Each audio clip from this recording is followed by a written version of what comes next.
যে নিচু হয় আল্লাহ তারে টেনে উপরে উঠায়। আপনি সেজদা দেওয়া মানে কি? নিচু হওয়া, ছোট হওয়া। তো বিষ্ণু ইসলাম বলেছেন বেশি বেশি সেজদা দাও, তাহলে আপনার মর্যাদা সম্মান বাড়াই দিবে কে?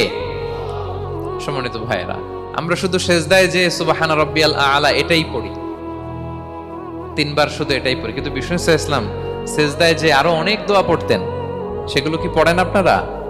বিষ্ণু ইসলাম সুবহান রাব্বিয়াল আলা এর পাশাপাশি তিনি সিজদায় যেয়ে পড়তেন সুবহানাকা আল্লাহুম্মা রাব্বানা ওয়া বিহামদিকা আল্লাহুম্মা গফিরলি। এটা জানিই না আমরা অনেকে।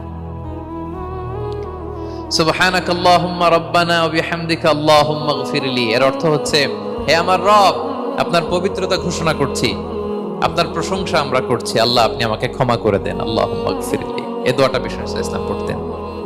এছাড়াও বিষ্ণুই পড়তেন সুবহুন কুদ্দুসুন রব্বুল মালাইকাতি ওয়ার রূহ, সকল ফেরেশতাদের অধিপতি রব।